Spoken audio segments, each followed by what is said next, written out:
हर हर शिव शिव जय जय शंकरा, जय जय शंकरा, कांची शंकरा, चंद्रशेखरा। हर हर शिव शिव जय जय शंकरा, जय जय शंकरा, कांची शंकरा, चंद्रशेखरा। நிந்தை சரணடைந்தேன் சந்திரசேகரா, நீதானே என்றென்றும் ஆதிசங்கரா.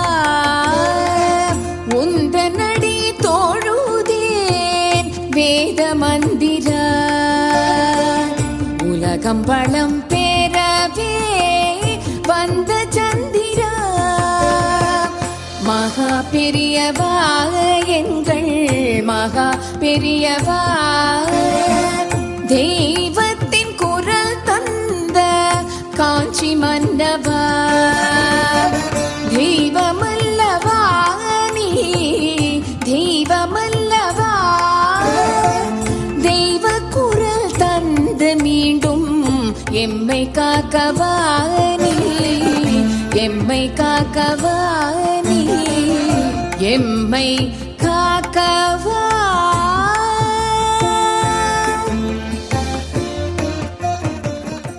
ஸ்ரீ குருப்யோ நமக. ஹரஹர சங்கர ஜெய ஜெயசங்கர.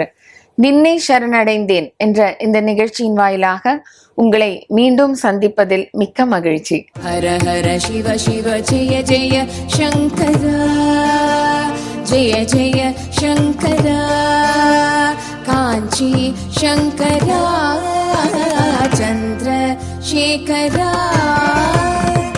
ஒரு முறை ஸ்ரீமடத்துக்கு ஒரு தம்பதி வரா. அவ வரும்போதே ரொம்ப டென்ஷனோட வரா. அங்க ஒரு ஜமக்காலம் இருக்கு, அதுல அந்த கணவர் உட்கார்ந்து அப்படியே ஜபம். அவர் ரொம்ப சாந்தமா இருக்கார். ஆனா அவருடைய மனைவி ரொம்ப படபடப்பா தெரியுறா, குறுக்கியும் நடுக்கியும் நடக்கிறா, ரொம்ப ரெஸ்ட்லெஸ்ஸா ஒரு மாதிரி இருக்கா மாதிரி இருக்கு. பெரிவாளை பாக்குறதுக்கு இந்த கணவருடைய நண்பர் பெரிவாளை போய் பாருங்கோ உங்களோட கஷ்டங்களுக்கு அப்படின்னு சொல்லியிருக்கா. அவளுக்கு என்ன கஷ்டம்? அவளுக்கு ஒரு பெண் குழந்தை, ஒரு ஆண் குழந்தை. பெண்ணுக்கு கல்யாணம் ஆயிடுறது. பிள்ளைக்கு பேச்சுலர்ஸ் டிகிரி படிச்சுட்டு இருக்கும் போதே அவனுக்கு என்னன்னா சித்த பிரம்ம வந்துடுறது. என்னன்னா அவனுக்கு யாரான ஒரு ஆள் அவனை பாத்துக்கிற மாதிரி இருந்தது. ஏன்னா அவனை தனியா விட்டுட்டு போக முடியாது. ரொம்ப அவன் என்ன பண்றான்னு அவனுக்கே ஒன்னும் தெரியாது. பெரியவாள்கிட்ட நீங்க போய் பாருங்கோ அப்படின்னு அவர் நண்பர் சொல்லி அவர் வந்திருக்கார் பெரியவாளை பாக்குறதுக்கு. 5 மணி நேரம் வெயிட் பண்றா பெரியவாளுக்கோசரம். அப்புறம் ஒரு மடத்து சிப்பந்தி அவர் இவாளை அழைச்சிட்டு போறா. அந்த துணைவியார் இருக்கா இல்லையா, அவன் ஒய்ஃபை பெரியவாளை உங்க பார்க்க விரும்புறார் அப்படின்னு சொன்னோன்னா உள்ள அழைச்சிட்டு போறா. உள்ள போனோன்னா அந்த பெண்மணிய பார்த்தோன்னா பெரியவா சொல்றா, நீ உன் கணவன் வீட்டு சைடு அவ உறவினர்களை எல்லாரையும் நீ நிந்திக்கிற. அவள்லாம் ஒன்றும் அந்த மாதிரி கிடையாது. நீ நினைக்கிற மாதிரி அச்சு பிச்சுக்காரா இல்லை அவ. நீ இந்த மாதிரி நிந்தனை பண்ணனா உன் குழந்தை இந்த மாதிரி இருக்குங்கிறதுக்கு அவளோட பரம்பரை தான் காரணம் அப்படின்னு அவ பரம்பரையெல்லாம் நீ நிந்திச்சு பேசுறது அம்பாளை நிந்திக்கிற மாதிரி. அம்பாளுக்கு இது சுத்தமா பிடிக்காது. சிவனேன்னு இருந்தாதான் அம்பாள் உனக்கு அனுகிரகம் பண்ணுவா. உன் கணவரையோ வேற எந்த குடும்பத்தையுமோ யாருமே நிந்திக்க கூடாது. அந்த குடும்பத்தை தாழ்வா பேசுறது அதெல்லாம் பண்ணவே கூடாது அப்படின்னு பெரியவா அறிவுரை கூறுறா. அப்ப அந்த பெண்மணிக்கு தூக்கி வாரி போடுறது. நம்ம கணவன்கிட்ட இருக்கிறது எப்படி பெரியவா இவ்வளோ பார்த்தா மாதிரி சொல்றா அப்படின்னு அவளுக்கு ஒரு ஷாக்கு. அப்புறம் அவளை நீ கொஞ்சம் வெளியில இருமா அப்படின்னு சொல்லிட்டு அவர் கணவரை கூப்பிடுறா. கணவர் சாஷ்டாங்கமா நமஸ்காரம் பண்றார். நீ ஒன்றும் கவலைப்படாத, அம்பாள் பார்த்துப்பா அப்படின்னு அறிவுரை சொல்லி அந்த பெண்மணியும் திரும்ப கூப்பிட்டு ஒரு மண்டலம் கழிச்சு உன் மகனை அழைச்சிட்டு வா, அவன் சந்தோஷமா வருவான் அப்படின்னு சொல்லி அவளை அமுச்சு வைக்கிறா. 48 நாள் ஒரு மண்டலங்கிறது அது முடிஞ்சு அந்த மகனுக்கு அதுக்குள்ளேயே பூர்ணமா குணமாயிடுறது.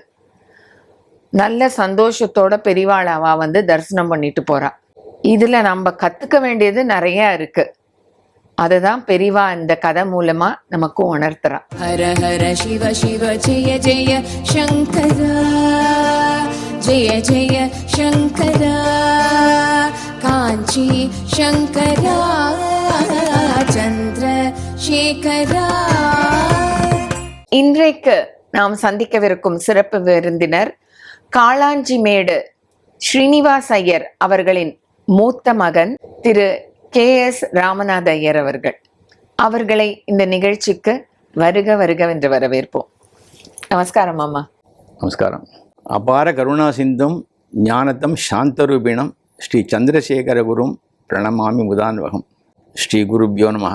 சுகஞ்சமே சகனஞ்சமே சூஷாச்சமே சுதினஞ்சமேன்னு வேதம் சொல்கிறது சமக்கத்தில். இன்றைய தினம் என்னுடைய வாழ்க்கையில் ஒரு சுதினமாக நினைக்கிறேன். இந்த பெரியவாங்கிற ஒரு மகா கருணை அந்த சமுத்திரத்தில் ஒரு திவலையை நான் அன்றைக்கி பருகிறேன். அந்த அவளுடைய கீர்த்தியை சொல்லணும் அப்படின்னு நான் நினச்சேன்னா அது வார்த்தைகளால் அளக்க முடியாது. அவருடைய ஒரு சமுத்திரத்தை போய் ஒருத்தன் ஒரு மரக்காலால் அளக்கணும், ஒரு லிட்டரால் அளக்கணும்னு நினச்சான்னா அவனால் முடியுமா? அவருடைய புகழ், அவருடைய அவருடைய பெருமையை என்னுடைய ஒரு சேதனான ஒரு மனுஷன் அது சொல்கிறதுக்கு எனக்கு முடியாது. இன்றைய தினம் வந்து ஒரு பெரிய பாக்கியம். இதில் ஒரு சந்தோஷத்தையும் சொல்ல வேண்டியிருக்கு, ஒரு பயத்தையும் சொல்ல வேண்டியிருக்கு. ஏன்னா இன்றைய தினம் சுதினம்னு சொன்னேன், அது சந்தோஷமாக இருக்குது. பயம்னு சொல்கிறேன் என்னென்னா, ஏதாவது தப்பு தண்டாவாக சொல்லிட போகிறோமே, நமக்கு தெரிஞ்சு சொல்ல போகிறதில்ல, தெரியாமல் ஏதாவது தப்பு தண்டாவாக சொல்லிட போகிறோமே அப்படிங்கிற ஒரு பயத்தோடு தான் நான் இந்த உரையாடலை ஆரம்பிக்கிறேன். பெரியவாகிட்ட நெருங்கி பழகினது, நெருங்கி பேசினது, பழகிறதுக்கு எங்களுக்கு பாக்கியமே கிடையாது. ஒரு 2-3 சந்தர்ப்பங்களில் பெரியவாகிட்ட நெருங்கி பேசினது 1955ன்னு ஞாபகம். மெட்ராஸில் ஸ்கூலில் வாசிச்சுட்டு இருக்கேன். மெட்ராஸ் இப்போ இருக்கிற மெட்ராஸ் இல்லை, அப்போ இருக்கிற மெட்ராஸ் ரொம்ப எளிமையாக, ரொம்ப சதாச்சாரத்தோட ரொம்ப அழகாக இருந்த மெட்ராஸ் இது. நாங்கள் இருக்கிறது தங்கசாலை தெரு, நார்த் மெட்ராஸில். என்னுடைய மாதாமகர், அதாவது எங்கள் அம்மாவோட அப்பாவாத்தில் நான் படிச்சுட்டு இருக்கேன். எங்கள் குடும்பம் வந்து இந்த காளாஞ்சிமேடுங்கிற கிராமத்தில் எங்கள் அப்பா அங்கே மன்னார்குடியில் பக்கத்தில் தேவங்குடிங்கிற ஒரு கிராமத்தில் கணக்கு பிள்ளையாக இருந்தார். அங்கே படிப்பு வசதி இல்லாதனால எங்கள் அப்பா வந்து தாத்தாவத்தில் படி அப்படின்னு சொல்லி இங்கே அனுப்பிச்சிட்டார். தாத்தாவத்தில் படிக்கிற போது கூட்டு குடும்பம், 8 பேர் இருக்கிற இடம். தாத்தா, பாட்டி, எங்கள் சித்தி, எங்கள் மாமாக்கள், அவளோட சேர்ந்து நான் படிச்சுட்டு இருக்கேன். அப்போல்லாம் ஒரு ஸ்கீம் இருந்தது, உங்களுக்கு எல்லாம் உலகத்தில் எல்லாருக்கும் தெரிஞ்சிருக்கலாம். 1,08,000 ஸ்ரீராமஜெயம் எழுதினா ஒரு வெள்ளி காசு பெரியவா கொடுப்பா. எங்கள் சித்திக்கு கல்யாணம் ஆகலை. இப்போ கூட எங்கள் சித்தி இருக்கா, ஜீவிதமாக போஸ்டல் காலனியில் இருக்கா. அப்போ வந்து எங்கள் சித்திக்கு கல்யாணம் ஆகணும்னு நினச்சின்னு சொன்னாலும் என்னன்னு தெரியல, ஒரு நிறைய நோட்டெலாம் வாங்கி 1,08,000 ஸ்ரீராமஜெயம் எழுதின்னு இருப்பாள். அந்த 1,08,000 ஸ்ரீராமஜெயத்தில் எழுதுறது தான் எங்கள் சித்தி வேலை. எங்கள் ராமு என்னை கூப்பிட்டு, என் பேர் ராமநாதன், ஆத்து பேர் ராமுன்னு பேர். ராமு 100 ஆனவுன்னா ஒரு புள்ளி வையி, 1000 ஆனவுன்னா ஒரு கோடு போட்டு 1 2ன்னு எழுது அப்படிங்கிறதெல்லாம் என் வேலை. அதெல்லாம் எங்கள் சித்தி எங்கிட்ட கொடுத்துருப்பா அந்த வேலையெல்லாம். 100 ஆனவுடனே ஒரு புள்ளி வைக்கிறது, அப்புறம் 1000 ஆனவுடனே ஒரு 1 2 நம்பர் போட்டு. ஒரு நாள் சொன்னேன், சித்தி 1008 ஆயிடுத்து சித்தி, போய் சனிக்கிழமை ஞாயிற்றுக்கிழமை லீவு தானடா, நீ போய் கொடுத்துட்டு வெள்ளிக்காசை வாங்கிட்டுருன்னு எங்கள் தாத்தா சொல்லிட்டார். போகிறதுக்கு 4 நாள், வரத்துக்கு 4 நாள், 8 நாள், அதுக்கு மேலே கொடுக்க மாட்டான். 4ஆம் number bus, Tondiarpet to Mylapore bus. எங்கே இருக்குது சான்ஸ்கிரிட் காலேஜ் எனக்கு ஒன்றும் தெரியும். மயிலாப்பூர் பஸ்ஸில் ஏறி சான்ஸ்கிரிட் காலேஜில் இறங்கி போய் வாங்கிடுவோம், அவ்வளோ. வேறு ஒன்றும் எனக்கு இந்த காலத்து பசங்கள்லாம் 1008 கேட்பா, எனக்கு ஒன்றும் கேட்கவே தெரியல, அவ்வளோ பயம். உடனே போனேன், எல்லாம் சொன்ன லஸ்ஸில் இறங்கி நடந்து போனான். லஸ்ஸில் இறங்கி நடந்து சான்ஸ்கிரிட் காலேஜ் வந்தேன். நிறைய கூட்டம், சனிக்கிழமையா நிறைய கூட்டம். எனக்கு ஒன்றும் விவரம் தெரியாது, 12 வயசு, ஒன்றுமே தெரியாது. நேராக போய் ஆஃபீஸில் போய் மேனேஜர்கிட்ட, இங்கே சித்தி கொடுத்துருக்கா, வெள்ளி காசு கொடுக்கும். பெரியவாட்ட கேட்டியா? பெரியவா சொன்னால் தான் கொடுப்பேன், பெரியவாட்ட போய் கேட்டுவான். அப்போ மணி கிட்டத்தட்ட 12:30 மணி ஆயிடுச்சு. நான் பஸ்ஸு பிடிச்சி இங்கே வந்து எல்லாம் வரத்துக்குள்ளே 12:30 மணி ஆயிடுச்சு. பெரியவா நான் நினச்சிருக்கேன், பெரியவானா டக்குன்னு ரூமில் இருப்பார் போல் இருக்கு, இல்லை ஹாலில் உட்காந்துருப்பார். கோயில் பெரிய கியூ, தீர்த்தம் கொடுக்குறார் பெரியவா. அவருக்கு எவ்வளோ தீர்த்தம், ஜனங்கள் அப்படியே அடிச்சு மோதுறது, வெயில் நல்ல வெயில், அவருக்கு எவ்வளோ தீர்த்தம் வாங்கிக்கிறது. நான் பெரியவா கிட்ட இடத்துக்கிட்ட போகிறேன், க்யூவில் நின்று வா, ஏன்னா அசடித்தனமாக நிற்கிற, ஒன்றும் தெரியாது அவனுக்கு, க்யூவில் வா அப்படின்ட்டேன். இல்லை பெரியவாட்ட சொன்னால் $, எதுவுமே பேசப்படாது, க்யூவில் தான் வரணும். பெரியவாட்ட போகிறேன், ஒரு பையில் நிறைய 1,08,000 ஸ்ரீராம ஜெயத்தோட பெரியவாட்ட போய் சன்னதியில் நிற்கிறேன், பெரியவா சன்னதியில் நிற்கிறேன். எனக்கு ஒன்றுமே தெரியாது. இப்போ நினச்சா அழுக வருது. பெரியவாட்ட எப்படி நமஸ்காரம் பண்ணிட்டு கூட பேசணும்னு கூட தெரியல எனக்கு. இப்போ நேராக போய் சித்தியில் நட்சத்திர ஆஃபீஸில் போனேன். அதுக்குள்ளே இருக்கிறவெல்லாம் தீர்த்தம் வாங்கிக்கோ, இதை பற்றி பேசிகிட்டு இருக்கே, தீர்த்தத்தை முன்னாடி வாங்கிக்கோ அப்படிங்கிறா. சரின்னு சொல்லி தீர்த்தத்தை வாங்கி சாப்பிட்டேன். அப்புறம் பெரியவா என்னது கையில் அப்படின்னார். 1,08,000 ஸ்ரீராம ஜெயம் ஆஃபீஸில் போனேன், பெரியவா சொன்னால் தான் வாங்கிப்பேன், $, கொடுப்பேங்கிறா, $. பெரியவா கருணையோடு ஒரு பார்வை பார்த்தா, அந்த ஒன்றுமே எனக்கு பேசக்கூட தெரியல. முதல்ல சாப்பிட்டுட்டு ஆஃபீஸுக்கு போ, நான் சொன்னேன்னு சொல்லு, இதை வாங்கி வச்சுன்னு $1 கொடுப்பா, போய் சித்திரை கொடு அப்படின்னு 2 வார்த்தை அன்பாக சொன்னான். அந்த வார்த்தை தான். அது சொன்னோம்னா அவர் நிற்க விடலை, கையை பிடிச்சி இழுத்து விட்டா ஒருத்தர். வேறு ஒன்றும் பேசலை, எனக்கு பேசவும் தெரியாது, ஒன்றும் தெரியாது. சமயம் கேட்டு சாப்பாடு சனிக்கிழமையா எள்ளிஞ்சாம் பண்ணி போட்டிருக்கா. இன்றைக்கி அந்த எள்ளிஞ்சாம் நாக்கில் நிற்கிறது, அப்படி ஒரு அருமை, அவ்வளோ பெரிய பிரசாதம். வயிறனே சாப்பிட்டேன், வடை பாயசத்தோடு சாப்பிட்டேன். நேராக போனேன் ஆஃபீஸில் போய், பெரியவா சொல்லிட்டா வாங்கிக்க சொல்லிட்டா, சாப்பிட்டு தான் வாங்கிக்கணும்னா சாப்பிட்டுட்டு வந்துவிட்டேன். அப்படின்னு வெள்ளிக்காசை கொடுத்தா உடனே லஸ்ஸில் வந்து பஸ் ஏறி ஆற்றுக்கு வந்துவிட்டேன். எங்கள் சித்திக்கு பரம சந்தோஷம். இப்படி நீ வாழ்ந்துருவேன் நான் எதிர்பார்க்கவே இல்லையே, இவ்வளோ வாழ்ந்துட்டேன், அவ்வளோ சந்தோஷப்பட்டேன். இன்றைக்கி அந்த சித்தியை நான் நமஸ்காரம் பண்ணுற போது இந்த சித்தியை சொல்லிட்டு இருப்பான், நீ வெள்ளிக்காசை வாங்கிட்டேன்னு சொல்லிட்டு இருப்பான். 1955 நடந்தது. கிட்டத்தட்ட ஒரு 30 வருஷம் கழிச்சு 1985 எனக்கு கல்யாணம் ஆகிடுச்சு. நான் வந்து திருச்சியில் வேலை பார்த்துட்டுருக்கேன். அப்போது பெரியவாளுடைய பிராபல்யம் கொஞ்சம் கொஞ்சமாக தெரியுது. இப்போ நிறையா மீடியா வந்துடுத்து, இப்போ நிறையா புக்ஸ் வந்துடுத்து, பெரியவாளுடைய ரீலிகள் கோடிக்கணக்காக வந்துட்டுருக்கு. இப்போ எல்லோரும், எனக்கு 3 பொண்கள், எனக்கு பையன்கள் கிடையாது. எப்படி இந்த சொல்ப சம்பளத்தில் இந்த 3 பொண்களையும் கல்யாணம் பண்ணி வைக்க போகிறேன், எனக்கு ஒன்றுமே புரியல, எப்படி நடக்க போகிறது, எனக்கு ஒன்றுமே ஒரு கவலை. இதே மாதிரி ஒரு சம்மர் வெக்கேஷன் என்னமோ ஒரு தோணித்து, ஒரு உத்வேகம், பெரியவாட்ட போய் ஒரு ஆசீர்வாதம் வாங்கிட்டுள்ளோம் அப்படின்னு சொல்லிட்டு. ஒன்றுமே பெரியவா அங்கே காஞ்சிபுரத்தில் இருப்பாளா இல்லையா ஒன்றுமே தெரியல. சில பேரை கேட்டேன், காஞ்சிபுரம்லாம் இருக்கா பெரியவா வந்து சத்தாரா யாத்திரையெல்லாம் முடிச்சுன்னு வந்துவிட்டாலுமே வந்து அங்கே தான் இருப்பா அப்படிங்கிற மாதிரி. என்னன்னு தெரியல. சரி இருந்தால் சரி பார்ப்போம். குழந்தைகள் முன்னே அழிச்சோன்னே ஒய்ஃபையும் அழிச்சுட்டு நேராக ஒன்றுமே தெரியாது. குழந்தைகளுக்கெல்லாம் பெரியவளுக்கே 10 வயசு இருக்கும். எல்லாரையும் அழிச்சுட்டு அங்கே இது கேங்காம்பரேஸ்வரர் கோவிலில் குளத்தாங்கல்ல முழுக்கி போட்டு தலையில் ஒரு எல்லாம் புது பாவாடையை கட்டி விட்டு 3 பேரையும் அழிச்சுட்டு போய் நின்னேன். ஒரே கூட்டம். பெரியவா தரிசனம் கிடையாதுன்னு விட்டா. எங்கள் அப்பா மதனை சொல்லியிருந்தார், ராயவரம் பாலு நமக்கு ரொம்ப ஆப்தம், பாலு பக்கத்துலேயே இருக்கார், பாலுவிட்ட சொல்லு, கணக்குள்ள பையன் வந்திருக்கேன்னு சொல்லு, உனக்கு நடக்கும்னு சொல்லியிருந்தார் என்கிட்ட. ஏன்னா பாலு வந்து அங்கேயே மடத்திலே பெரியவாட்டையே கைங்கரியம் பண்ணி சன்னியாசம் வாங்கிட்டவர். அவர் பூர்வீக ராயவரம், எங்கள் ஊர் காளாஞ்சி வீட்டை பற்றி 2 வாரத்தை பின்னாடி சொல்லி ஆகணும். அப்புறம் திடீர்னு வந்து ராயவரம் பாலு வெளியில் வந்தார். அவர்கிட்ட சொன்னேன், நான் வந்து உட்காண்ட்ருக்கேன், பெரிய தரிசனம் வந்து கிடைச்சி தான் போகணும்னு நான் நினச்சிட்டு இருக்கேன், குழந்தையெல்லாம் வச்சுட்டு இருக்கேன்னு சொல்லி. என்னமோ திடீர்னு சன்னதி திறந்து கொடுத்து பெரியவா தரிசனம் கொடுக்குறான்ட்டா. சரி உடனே க்யூ ஃபார்ம் எடுத்து க்யூவில் நான் நின்றுட்டுருக்கேன். பெரியவா கிட்ட போகிற க்யூவில் மூவ் ஆகிட்டு இருந்துச்சு. பெரியவா இப்படி கண்ணை அப்படி இடிச்சு பார்த்துட்டு இருக்கா.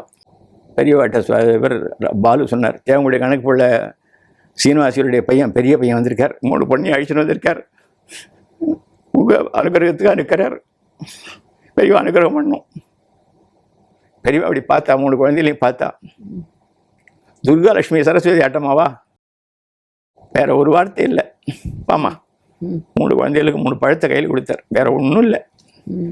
அந்த வார்த்தை தான், துர்காலட்சுமி சரஸ்வதி ஆட்டமாவா அப்படின்னு கேட்டார். க்ஷேமா இருப்பேன், அவ்வளோதான். வேற நான் ஒன்றுமே பேச தெரியல, எனக்கு ஒன்றும் தோடவும் இல்லை. அந்தந்த பழத்தை அந்தந்த குழந்தைகள்கிட்ட கொடுத்து இன்னைக்கு பரமக்ஷேமமாக இன்னைக்கு பேரம்பேத்தியோட ஆனந்தமாக இருக்கேன், ஒரு விதமான குறையில் எனக்கு. இது நடந்து ரொம்ப நாளாச்சு.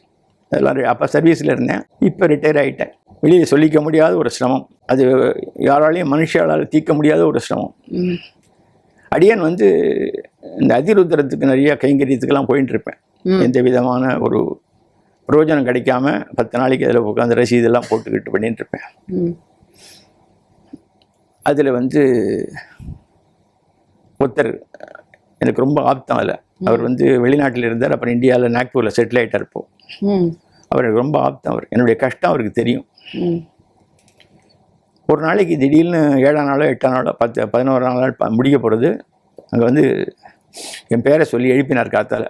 பெரியவா வந்து என்கிட்ட சொல்லியிருக்கார், இந்த கஷ்டத்தை ராமநாதன்கிட்ட சொல்லி 9 வெள்ளிக்கிழமை காத்தால் பூஜையை பண்ண சொல்லு பிள்ளையாருக்கு.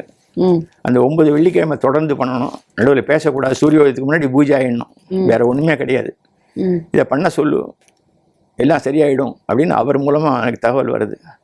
ஒன்றுமே புரியலையே எனக்கு. என்ன இல்லை என்னமோ தெரியல, உங்கள்கிட்ட பெரியவா சொல்ல சொல்லியிருக்கா, 9 வெள்ளிக்கிழமை கண்டிஷன் 1, சூரியோதயத்துக்கு முன்னாடி பூஜை ஆகிடணும். ஃப்ளாட்டில் இருந்த பிள்ளையாரால் ரோட்டில் இருந்த பிள்ளையாரால் எந்த பிரயோஜனம் வாங்கிக்கப்படாது. ஸ்நானம் பண்ணிவிட்டு மடியாக போயிடணும், பூஜையை பண்ணிவிட்டு திரும்பி வந்துடணும். இந்த பூஜையை பண்ணி அது வந்த அப்புறம் தான் பேசணும், நடுவில் பேசக்கூடாது.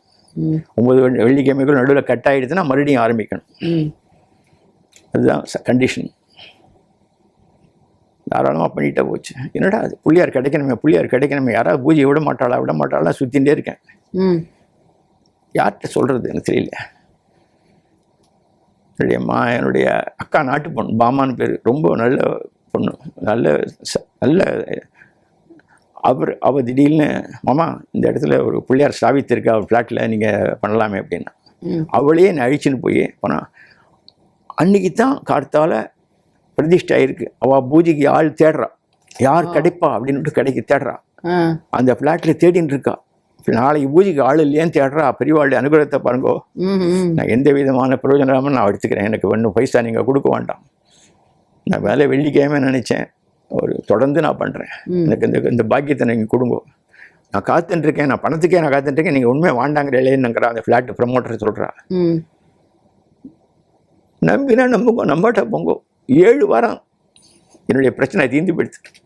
நினச்சி பார்க்க முடியாத ஒரு அனுகிரகம். 7 வாரம் தான். என்ன நினச்சேனோ அது அது வந்து என்னுடைய வெளியில் சொல்ல முடியாத ஒரு சிரமம். அது பெரியவா 7 வாரம், இன்னும் 2 வாரம் பண்ண வேண்டாங்கிற மாதிரி அவர் சொல்லிட்டார். ஆனால் நான் கிட்டத்தட்ட 10 வருஷம் பண்ணிட்டு இப்போ உடம்பு 2 வாரம் பண்ண வேண்டாமா? இல்லை, தொடர்ந்து 7 வாரம். அந்த 2 வாரமும் நான் சூரியோதயத்துக்கு முன்னாடி பண்ணிவிட்டு அப்புறம் நித்தியப்படியே பண்ணிட்டு இருந்தேன். நித்தியப்படி 10 வருஷம் பண்ணி முடிச்சு இப்போ தான் ஒரு 6 மாதமாக வெளியில் வந்திருக்கேன். 6 மாதம் உடம்பு ரொம்ப முடியல, என்னுடைய அனுஷ்டானங்கள்லாம் அதில் பாதிக்கிறதுங்கிறதுனால இன்னொருத்தட்ட கொடுத்து அவர் பண்ணிட்டு இருக்கார். இப்போ சங்கட சதுர்த்தி பூஜை பண்ணிட்டு இருக்கேன். இந்த பிள்ளையாருடைய அனுகிரகத்தை பெரியவா மூலமாக எனக்கு தெரிவித்து பெரியவா எப்படி ஒரு அனுகிரகத்தை பண்ணியிருக்கான்னு சொல்ல வரேன்.